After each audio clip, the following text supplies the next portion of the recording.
Oi, gente, boa noite. Vamos dar início agora à sétima aula do nosso curso de antimicrobianos. Será sobre sepse com o Dr. Rua Fernandes. Ele é graduado em medicina pela Universidade Federal de Campina Grande, fez residência em infectologia pelo Instituto Emílio Ribas e pós-graduação pelo Hospital Albert Einstein. Seja bem-vindo, professor. Boa noite, Beatriz. Boa noite, pessoal que está acompanhando o curso, né? Essa é a minha terceira e última aula. Hoje a gente vai falar de sepse e choque séptico, né?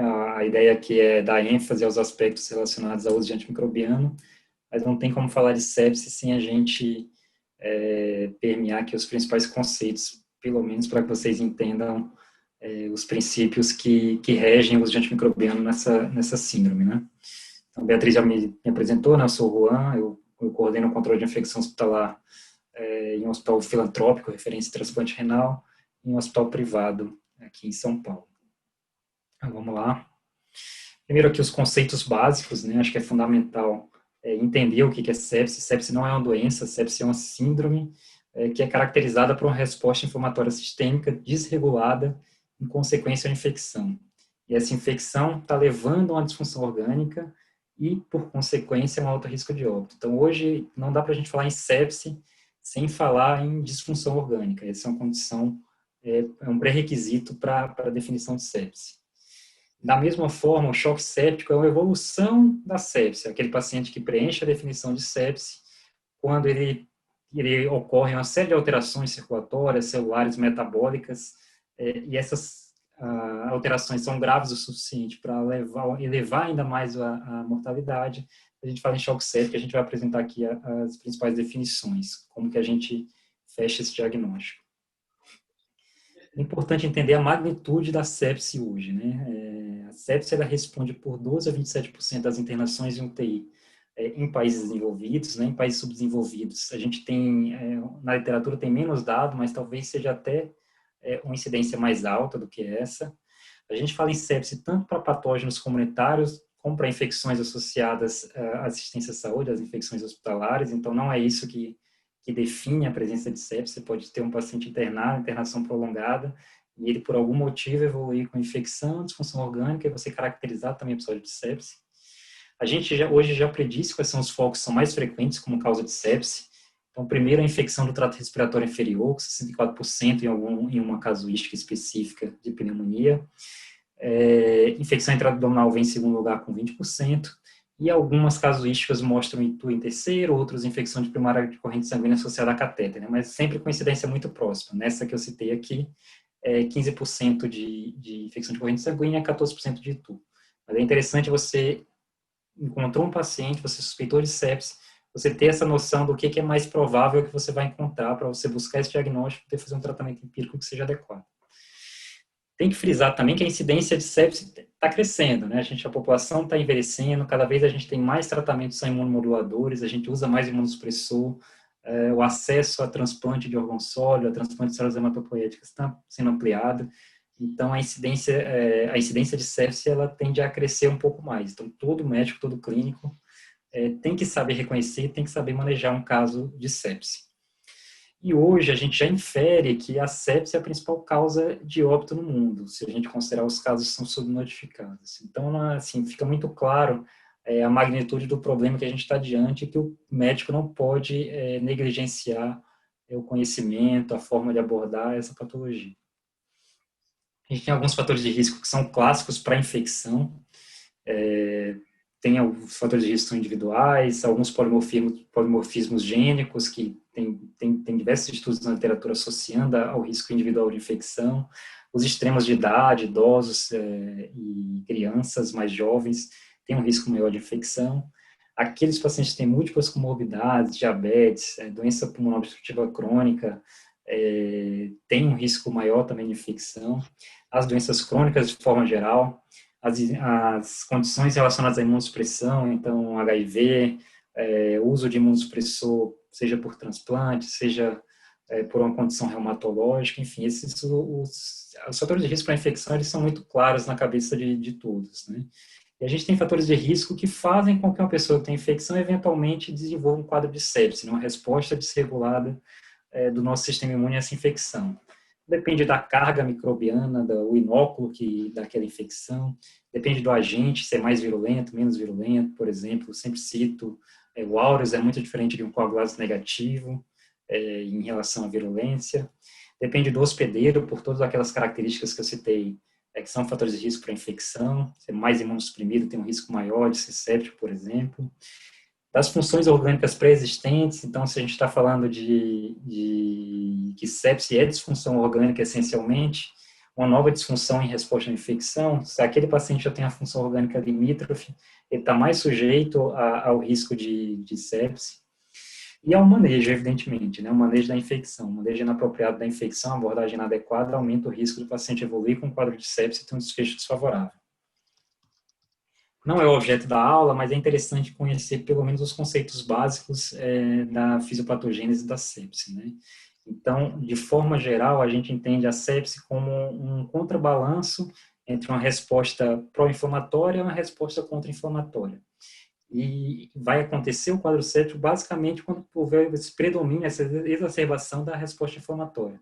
Então, aqui na imagem vocês observam o micro-organismo, né, interagindo com o receptor toll-like ou com a letina tipo C, ele sendo fagocitado no endossoma, e aí ele desencadeia uma série de alterações, né, ativação leucocitária, ativação do complemento, ativação na cascata da coagulação, e, em última análise, vai ocorrer lesão tecidual.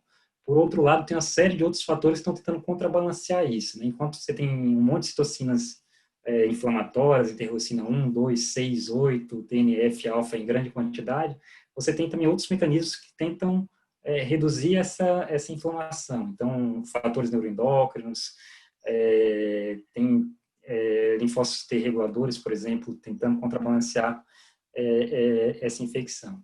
E aqui sempre é muito importante lembrar dos fatores que a gente citou, né? A carga microbiana, a virulência, e, por outro lado, os fatores do hospedeiro também, né?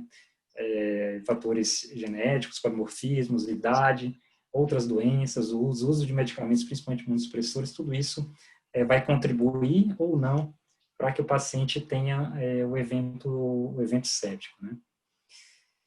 Quando a gente pensa no que leva à disfunção orgânica, é interessante conhecer, pelo menos em última análise, o que vai acontecer, né? Você tem trombos na microcirculação e lesão endotelial, levando à vasodilatação,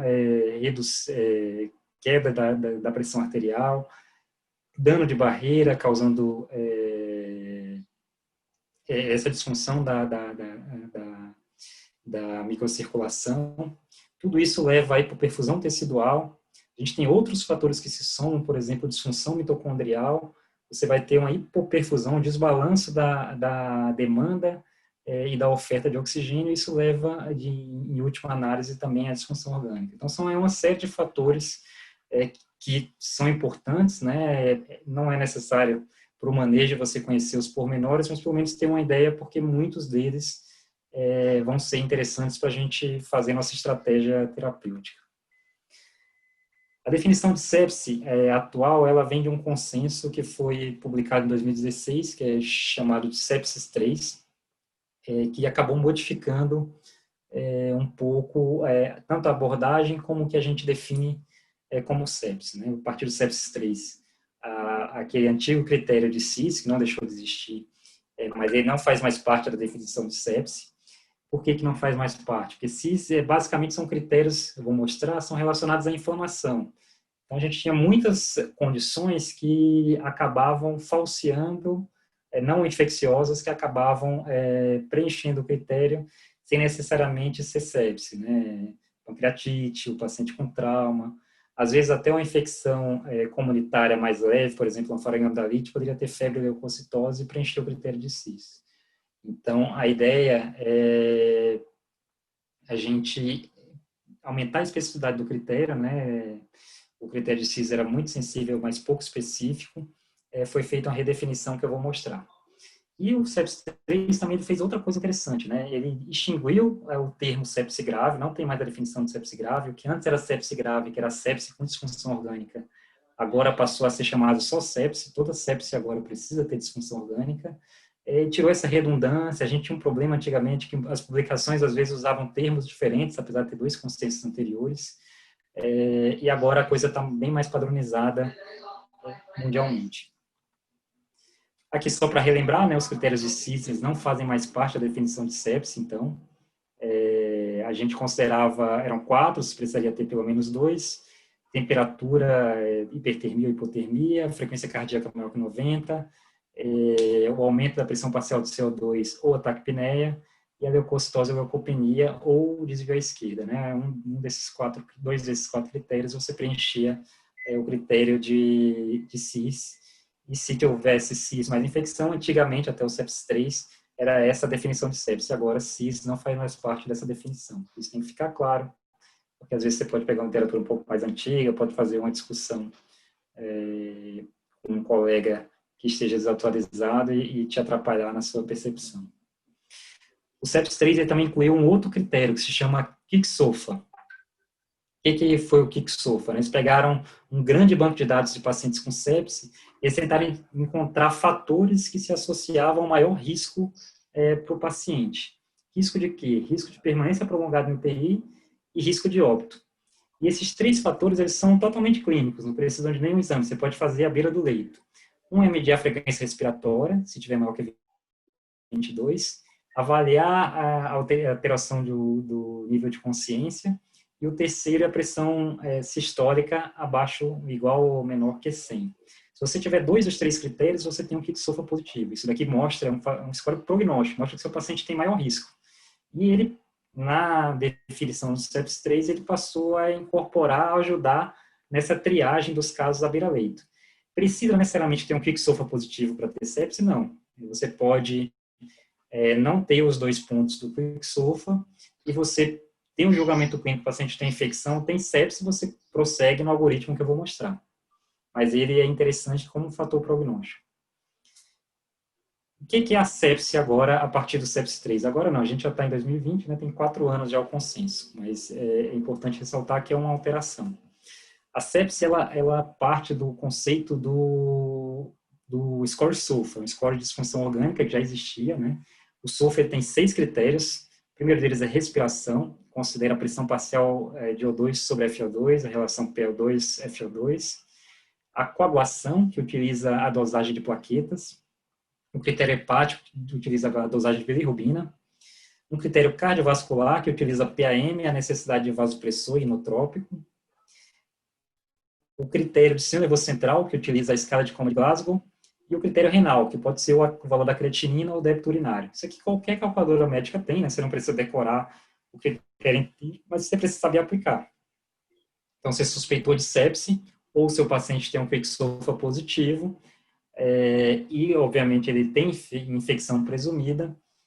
Se você tiver um aumento, é importante ressaltar, um aumento agudo, maior ou igual a 2 pontos no SOFA, você calculou aqui, por exemplo, ele tem uma plaqueta de 120 mil, está aqui fazendo 1 ponto, e ele tem um Glasgow de 13. Então, ele já tem 2 pontos. Então,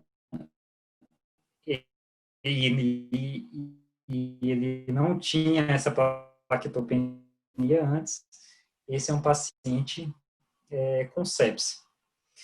É importante ressaltar outro fator, né? Se o paciente ele já tem uma doença renal crônica em tratamento conservador, mas com clearance baixinha, já tem a creatinina lá em cima. Então, você sabe disso, tem creatinina maior que 5, você não vai considerar esses pontos, né? Tem que ser uma alteração aguda. Mas se você desconhecer, o paciente chegou, por exemplo, morador de áreas livres, que chegou lá no seu departamento de emergência, você vai considerar que o basal dele é 0. Então, qualquer alteração de 2 pontos, você vai considerar que o paciente tem sepse. O que passou a ser o choque séptico? Então, você preencheu a definição de sepse e o paciente continua, ele precisa de vasopressor para manter a PAM, a pressão arterial média, maior ou igual a 65 milímetros de mercúrio, e tem um lactato maior que 2 milimol, esse paciente ele tem choque séptico. O lactato ele não entra na definição de sepse no sepsis 3, isso é importante lembrar. O lactato é um marcador de perfusão tecidual, não é muito específico, mas ele é um fator muito associado ao prognóstico, né? Pacientes que têm um lactato alto, eles certamente morrem mais. É bom lembrar aqui que nem sempre seu hospital o valor vai estar em milimol. Tem alguns lugares que o lactato sai em miligrama por decilitro. É só você multiplicar por 9, né? O 2 milimols por litro seria equivalente a 18 miligramas por decilitro. Precisa ter os dois. Então, seu paciente precisa ter sepsis, precisa ter feito 2 pontos no SOFA. Ele precisa ter hipotensão necessitando de vasopressor, a despeito da expansão volêmica que você vai realizar. E ele precisa ter o lactato maior que 2 milimol. Então, essa é a definição de choque séptico. Então, a gente jogando aqui no algoritmo para a gente entender como que é essa abordagem. Você pegou seu paciente, você suspeita que ele tem uma infecção. Você pode fazer, lá beira-leito, pode fazer, calcular o Kick-SOFA dele, né? O Kick-SOFA é simples, já mostrei, frequência respiratória, alteração nível de consciência e pressão sistólica. Se ele tiver maior ou igual a 2 pontos, você vai precisar avaliar se ele tem disfunção orgânica, vai precisar coletar os exames laboratoriais para calcular o SOFA dele, e já vai manejar ele como sepsis. Se ele não tem os 2 pontos no Quick-SOFA, mas mesmo assim você acha que ele está séptico, que ele tem disfunção, tem alguma coisa errada com aquele paciente, isso o Quick-SOFA negativo não exclui. Então você prossegue com o algoritmo da mesma forma. O julgamento clínico é importante. Maneja como sepsis, calcula os exames para calcular o SOFA e prossegue aqui no algoritmo. SOFA maior ou igual a 2 pontos, paciente, e essa alteração é aguda, né? Esse paciente tem sepsis. Aqui, evidentemente, a gente vai discutir o manejo mais para frente, mas você vai monitorar a condição clínica, sempre reavaliar, mesmo se não tiver menos que 2 pontos, a possibilidade desse paciente evoluir para sepsis, né? Lembrando que é o paciente que você já suspeitou de infecção naquele primeiro momento. E aqui o critério de choque séptico que eu mostrei, o paciente tem sepsis, você fez a expansão volêmica, mesmo assim ele precisa de vasopressor para manter a PM acima de 65 e tem o lactato aumentado, essa é a definição de choque séptico. E para lembrar as variáveis do Quick-SOFA, frequência respiratória, alteração do nível de consciência e a pressão sistólica, maior ou igual a 2 pontos é positivo. E as variáveis do SOFA, né, a relação PO2-FO2, a escala de coma de Glasgow, a pressão arterial média, a necessidade de vasopressor, a creatinina, o débito urinário, a bilirrubina e a contagem de plaquetas. Então, você não precisa saber, qualquer calculadora médica, jogando no Google, você vai encontrar esses valores, mas você precisa, pelo menos, saber aplicar, saber reconhecer, saber suspeitar, porque aqui o tempo é muito importante, né? Se o manejo é precoce, a chance do seu paciente é muito maior. Aqui, eu deixei aqui só para destacar que muitos hospitais, na verdade, eles não usam o critério do SEPS-3. A gente tem um órgão que é muito importante aqui no Brasil, que é o ILAS, o Instituto Latino-Americano de Sepsis, presta consultoria para vários hospitais, faz acompanhamento dos dados de sepsis desses hospitais, e eles têm uma ideia diferente, eles não concordam, por exemplo, com a aplicação do Quick-SOFA como triagem, preferem que se mantenha o critério de CIS e seja associado à presença de disfunção orgânica. Ele fez uma adoção parcial do SEPS-3, então você precisa saber no seu hospital qual o critério que o hospital adotou para abordar, para reconhecer sepse. Mas para prova de residência, eventualmente para concurso, o que vale é o Quick-SOFA, que é a literatura de referência no mundo, né? Quadro clínico, você vai precisar buscar duas coisas. Uma é alteração de perfusão. Então, você vai observar nível de consciência, como está a pele, se a pele está fria, se o enchimento capilar está prolongado, débito urinário, que é um outro marcador de perfusão renal, pressão de pulso, presença de taquicardia, alteração do padrão respiratório, são todos fatores que estão muito associados à alteração de perfusão. E você vai, em paralelo, vai buscar disfunções orgânicas, né? Hipotensão, mais para frente a sepse pode evoluir com uma ação inotrópica negativa, você pode ter uma alteração da relação PO2-FO2, disfunção cerebral, queda do débito, aumento de creatinina, todos aqueles fatores que a gente já discutiu, né? Então, se você juntar esses dois fatores, busca de disfunção orgânica com busca de alteração de perfusão, e lógico, é examinar os outros fatores associados ao foco infeccioso que o paciente está apresentando. Mas, de forma geral, o que é relativo à sepse são essas duas questões. Você sempre vai buscar essas disfunções, buscar ativamente com coleta de exames, calcular o seu SOFA, acrescentar o que mais for relevante para o caso específico, e lembrar que qualquer paciente que tem uma disfunção orgânica inexplicada, mesmo que não pareça ter infecção, então, muitas vezes a infecção mascarada, a infecção subjacente, especialmente paciente muito exprimido, pode não ter febre, pode não ter uma imagem mais clássica na tomografia, enfim, sempre disfunção orgânica inexplicada, pense que pode ser sepse. Aqui também, só para relembrar um outro conceito que é importante, né, hipoperfusão não é sinônimo de hipotensão, então avalie sempre globalmente o paciente, busque todos os outros fatores relacionados à hipoperfusão, perfusão cerebral, perfusão renal, e tudo que a gente comentou até agora. A abordagem de sepsis ela foi simplificada agora em 2018 também. Então, o Surviving Sepsis Campaign, ele alterou, antes tinha o bundle de 1 hora, o bundle de 3 horas e o bundle de 6 horas. Ele foi todo incorporado no bundle de 1 hora para ficar mais simples e reforçar esse conceito de que a abordagem rápida muda o desfecho do paciente. Esse tempo a gente não está falando do momento que é reconhecido sepsis, é do momento que o paciente é triado, por exemplo, com o departamento de emergência. Então, a ideia é que essa abordagem seja rápida mesmo. Ele parte aqui de 5 itens. O primeiro deles é mensurar o lactato, tem que ter o lactato precoce. E sempre que você encontrar um lactato alterado, que aqui o bundle define como maior que 2 milimol, como eu comentei, o mesmo critério de choque séptico, você vai repetir em 3 horas esse lactato. Avaliar se o lactato clareou é um sinal que a perfusão do paciente está melhorando com as medidas que você instituiu. Então, lactato alterado na entrada significa repetir mais à frente, para a gente observar se houve alguma mudança nessa curva de perfusão. Você vai sempre coletar as culturas de preferência antes do antibiótico, e a gente fala isso, reforça isso, porque isso muda bastante a positividade, né? E muda, aumenta de 2 a 3 vezes a positividade quando você coleta a cultura. Eu comecei com 3, mas eu sou um tardio. Normalmente é 2 anos que você começa a falar. 23. Administrar antibióticos de amplo espectro é importante. Quando a gente fala aqui de amplo espectro, é de acordo com o foco que você suspeitou. Começar uma infusão de cristalóides, expansão volêmica também no primeiro momento, aí na primeira hora, e o preconizado é 30 ml por quilo, sempre considerando fatores individuais do seu paciente. É claro que tem que observar como é que é essa função ventricular, se o paciente está em edema agudo ou não, entender como é aquele paciente, se ele tolera a infusão mais rápida de volume.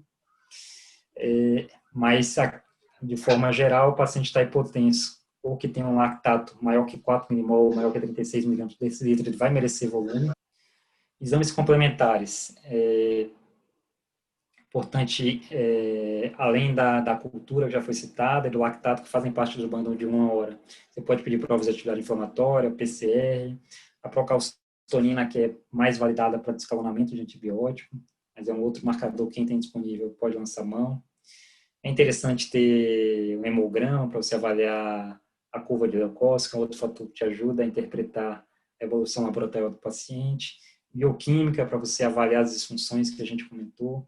Uma função hepática e uma função de coagulação, especialmente você vai precisar de bilirrubina, você vai precisar, é interessante ter transaminases para você avaliar uma eventual hepatite transinfecciosa, você ter um TTPA, avaliar a coagulação, que é outro fator importante, um TP e TTPA, para você avaliar a evolução desse paciente. Vai precisar das culturas, não só os 2 pares de hemocultura você vai coletar no bundle de 1 hora, mas também as culturas de acordo com o sítio que você suspeitar, se suspeita de uma pielonefrite, urocultura, se suspeita de uma infecção do trato respiratório, ou escarro, ou se o paciente está entubado, um aspirado traqueal. A gasometria arterial é importante, vai te mostrar se esse paciente tem hipóxia, se tem uma acidose, e você vai poder coletar junto com o seu lactato. Exames de imagem, sempre que você houver suspeição que você tem um foco fechado, que você vai precisar abordar, É importante ressaltar que controle de foco também é fundamental. Em algumas situações, o antibiótico isoladamente não vai resolver seu problema, eu vou mostrar o porquê. E aí chega a pergunta, qual antimicrobiana vou prescrever no paciente que estou suspeitando de sepse? Você vai precisar seguir alguns parâmetros que a gente já vem discutindo ao longo do curso, né? Tem que ter uma história clínica do paciente, saber se ele teve internação nos últimos 90 dias, se usou algum antimicrobiano, especialmente os beta-lactanos nos últimos 90 dias, se ele é colonizado por algum micro-organismo MDR, ou se ele já teve isolado algum fenótipo de resistência, ISPL, KPC, se ele teve alguma infecção recente por MDR, as comorbidades, já comentei também que múltiplas comorbidades estão associadas à infecção, por exemplo, pulmonar por pseudomonas, enfim.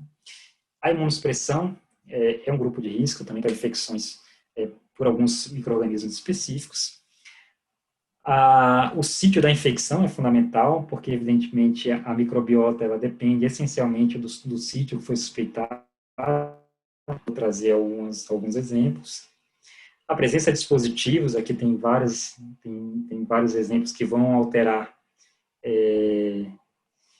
seu tratamento, enfim, por exemplo, o André deve ter comentado, infecções ortopédicas, algumas situações que a gente associa a rifampicina, várias vezes a gente pode precisar de um antibiótico preciso, ter uma ação mais intensa em biofilme.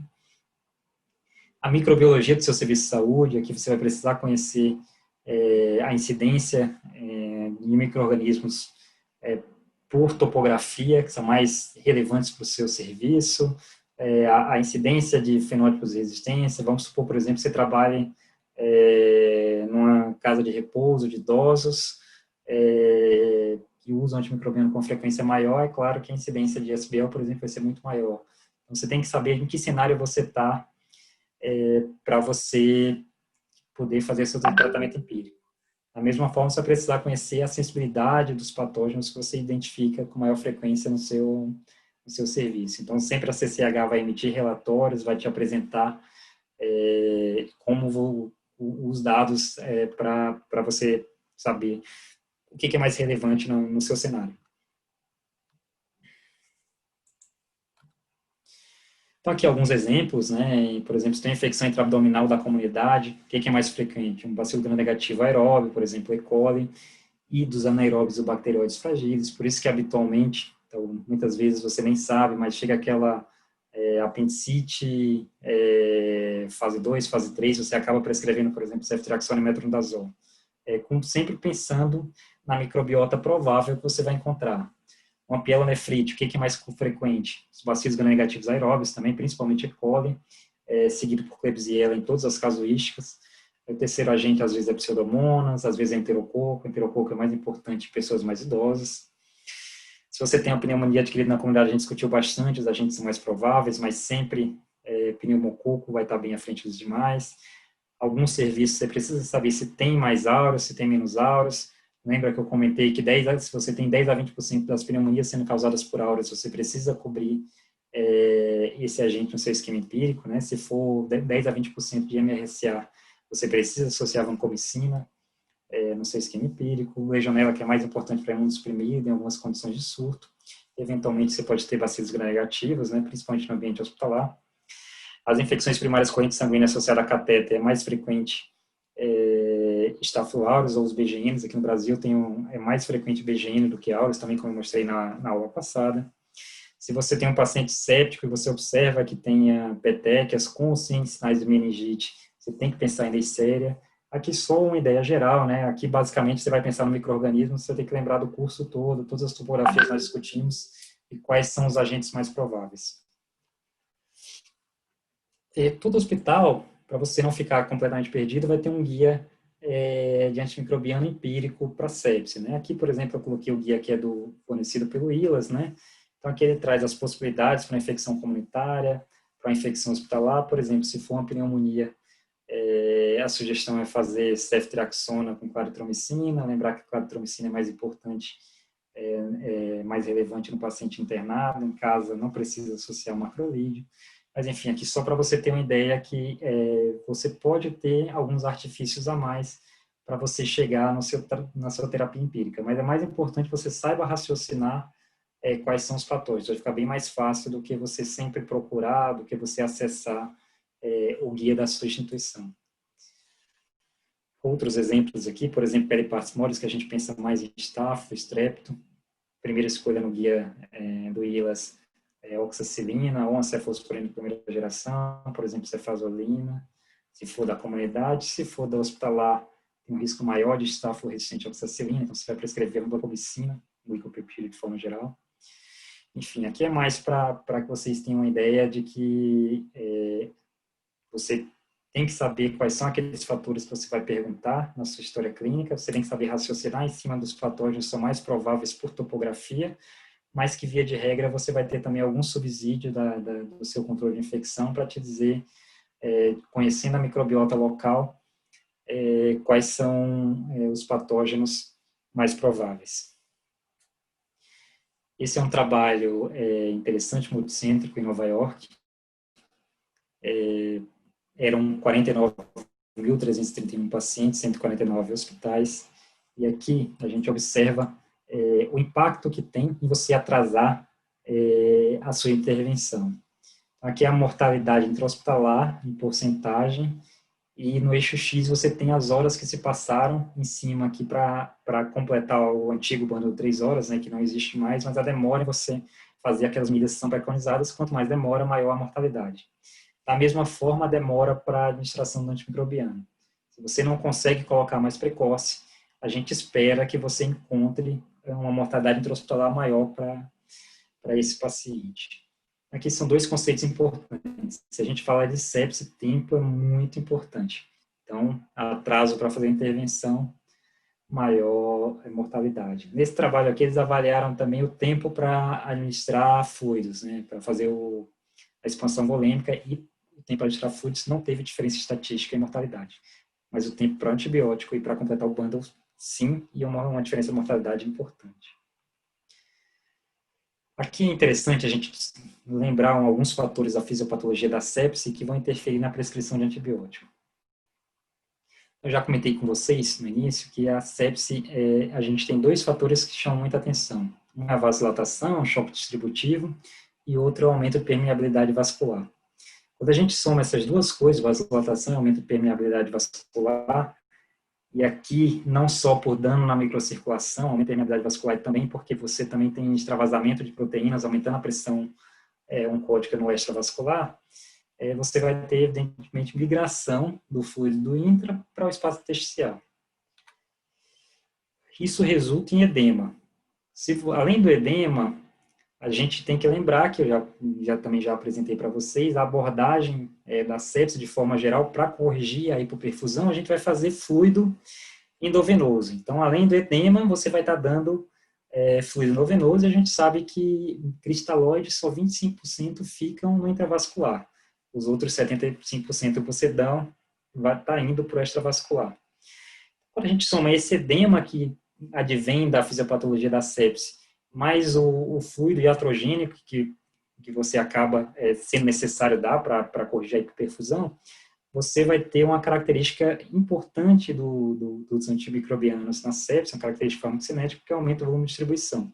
O que é mais importante para os antibióticos são classificados como hidrofílicos. Provavelmente vocês viram na primeira aula, na aula introdutória, mas eu vou revisar no próximo slide também. E aqui, esse gráfico é interessante para a gente ver duas características, né? Uma é clearance renal. Todo mundo sabe que você faz lá, o paciente tem disfunção renal, você calcula o clearance ou com a forma de Cockcroft-Gault, ou MDRD, ou CKD-EPI, embora sejam validados para pacientes crônicos, habitualmente a gente faz para insuficiência renal aguda, a gente ajusta a dose dos medicamentos, né, a partir do segundo dia, faz o primeiro dia com dose habitual, depois ajusta, mas pouca gente valoriza o volume de distribuição. E a sepse é uma doença que o volume de distribuição da droga, por esses fatores aqui, ele vai estar aumentado, especialmente os antibióticos hidrofílicos. Então, veja essa situação aqui. Você pode ter um paciente que tem um volume de distribuição baixo, né, um paciente que não está séptico, e tenha uma função renal alterada.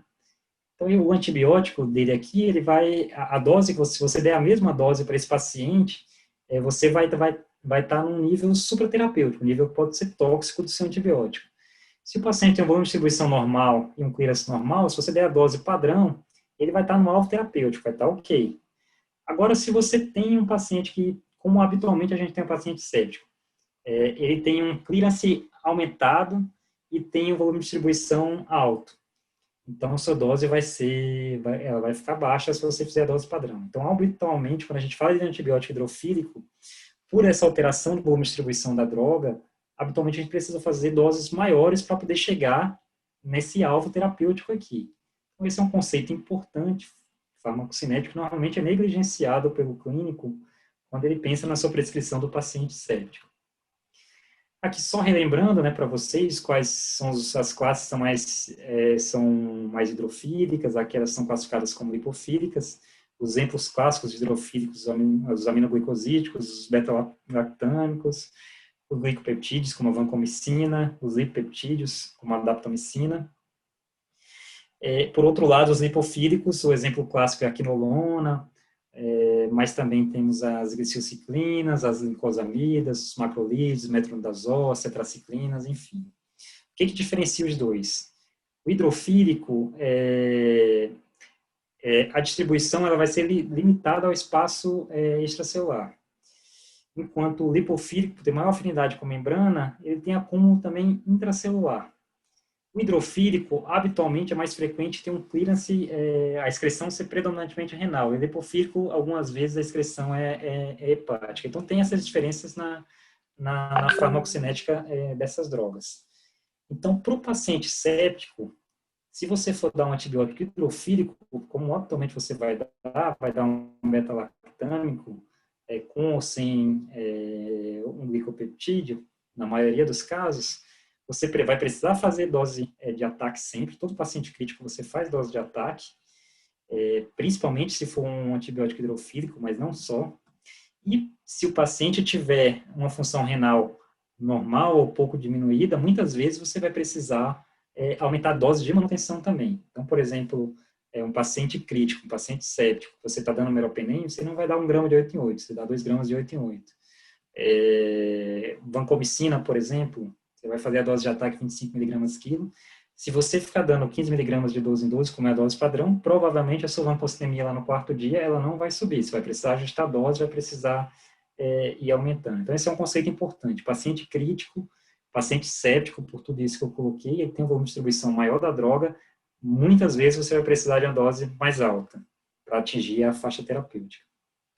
Aqui é um exemplo, um trabalho com vancomicina para tentar mostrar para vocês isso. O que eles observaram aqui? Eram todos pacientes críticos, todos pacientes de UTI.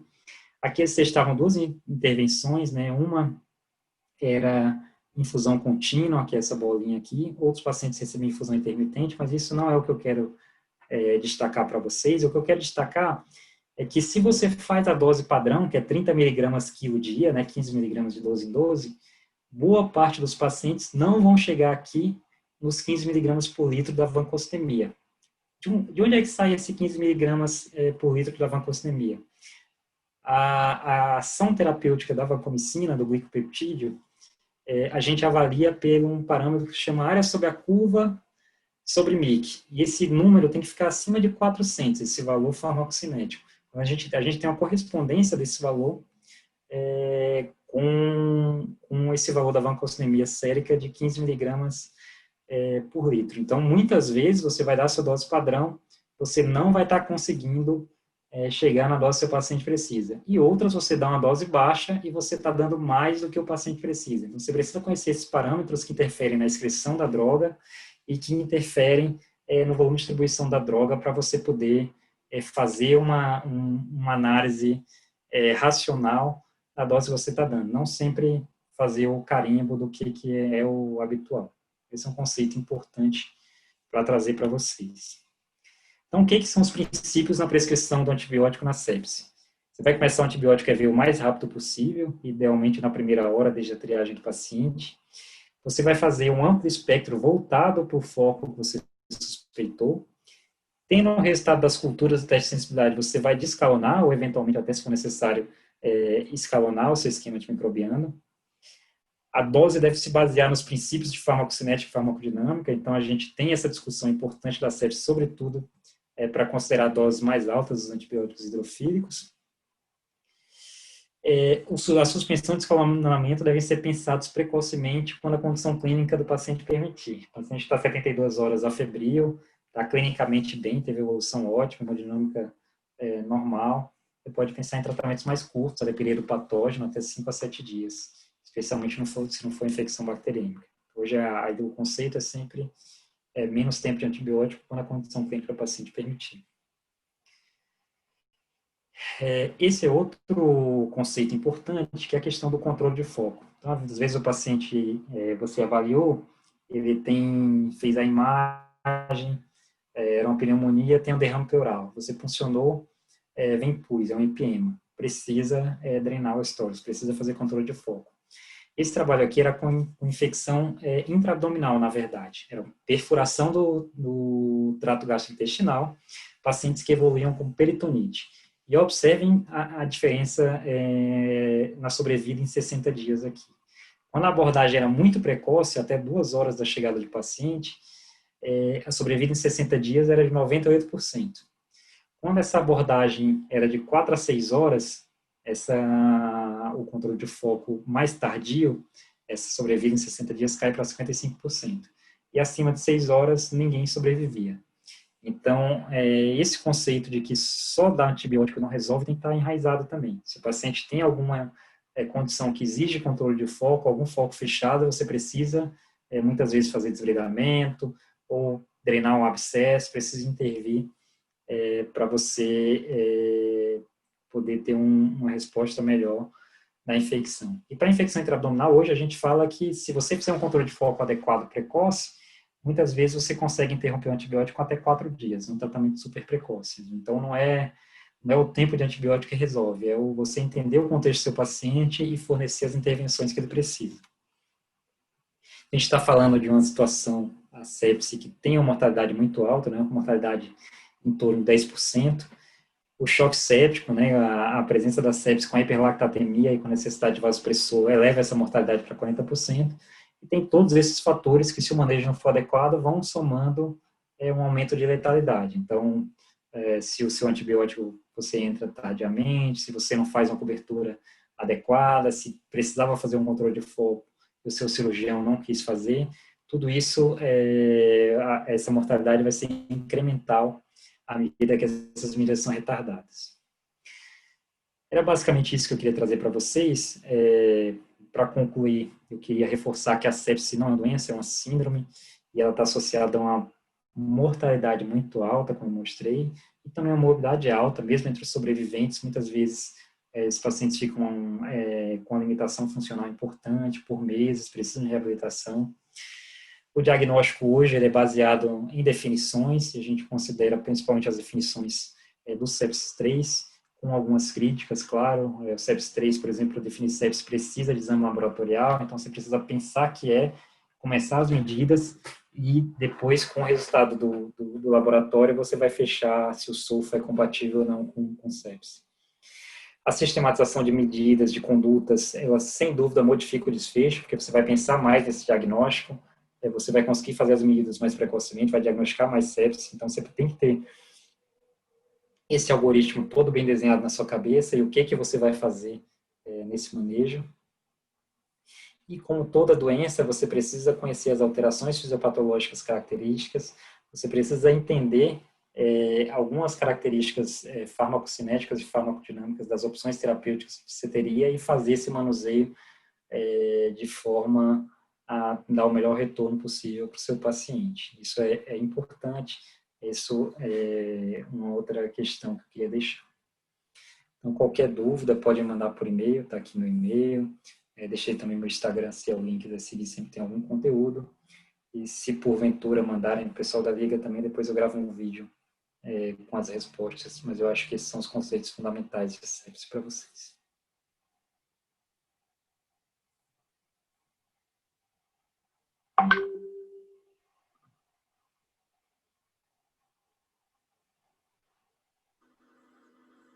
Obrigada, a aula foi ótima. Já está certinho gravado aqui. Gente. Como o professor falou, os contatos dele estão aí, mas podem mandar para a gente também. A gente está disponibilizando na descrição do vídeo, eu não falei no começo, tanto o forms de presença, que como vocês sabem, fica aberto por 24 horas, quanto o forms de dúvida, que daí a gente repassa para eles depois. Muito obrigada.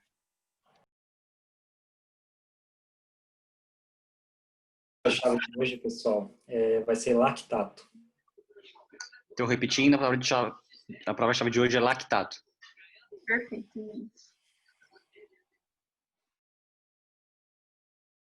Oi, gente, meu nome é Jude, eu sou atual gestão da Liga Acadêmica de Infectologia da Faculdade de Medicina de Taubaté. E hoje eu vim falar com vocês sobre uma instituição que esse curso escolheu ajudar por meio de doações, que é a instituição Casa e Vida, que ajuda pessoas com ISTs e dá todo o suporte necessário, com almoços, alimentos, medicamentos, fraldas, dá todo o suporte mesmo para essas pessoas. E a instituição existe há 16 anos na cidade já ajudou muita gente. E agora, nesse momento de crise, está precisando da nossa ajuda. Então, muitas pessoas já ajudaram pela inscrição mesmo no DOIT, mas quem quiser ajudar diretamente a instituição ainda consegue através do link que nós estamos disponibilizando no final de todos os vídeos, na descrição. Então é isso, quem puder ajudar, por favor, e muito obrigada.